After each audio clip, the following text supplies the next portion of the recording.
Right, so we've got the Huawei GT3 Pro today. That's it there, right there.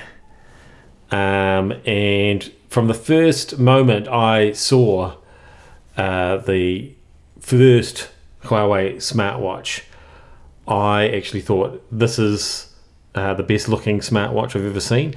And that's because it looked like a watch and not like a smartwatch, if you know what I mean. And I thought ever since then that was kind of like my benchmark for where I want the aesthetics of a smartwatch to be.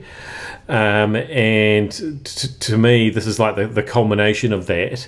This final edition.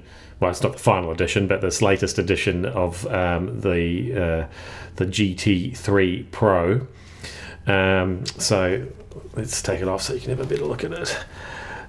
So yeah, what we're dealing with here, I mean, that face is just one that I've put on there. As you can see, it's quite a realistic sort of analog face with, you know, moving graphics on it. So many faces to choose from now.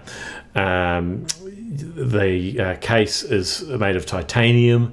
You're dealing with a sapphire glass crystal on there. So I mean, I dropped this on the bathroom tiles the other day and there's not a blemish on it. I didn't do that on purpose. I just want to make that clear. I'm just an idiot. So yeah, aesthetically speaking, yeah, perhaps the best looking smartwatch out there, in my humble opinion. It just is really, really classy. They use this interesting material, the name of which I can't quite remember off the top of my head, for the band, which kind of looks like leather, but is better than leather because you can wear it when you're exercising and getting the watch wet. You can get this watch very wet, of course.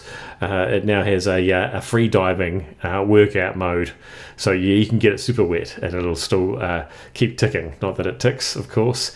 And we also have this this rotating crown here on the watch.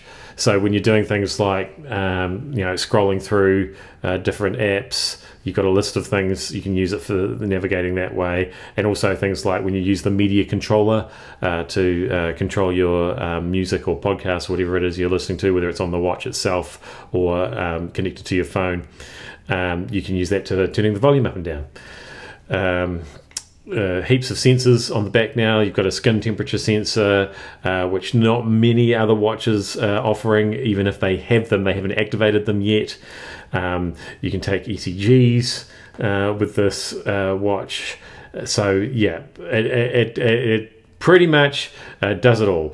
As usual with Huawei watches, you're a little bit limited when it comes to app choice, but what it lacks in that, it basically makes up for in the fact that you've got a very long battery life. For a watch of this capability, depending on how you use it, I mean, I've got all the sensors on, I'm doing you know, a reasonable workout every day. I've using it to control things via Bluetooth, and I get a week's use from a full charge out of this watch. Turn some of those things off and you will you know, get up to 2 weeks without too much difficulty at all. So there you go. That's the Huawei Watch GT3 Pro. It's just a beautiful looking thing at the end of the day. More beautiful than me.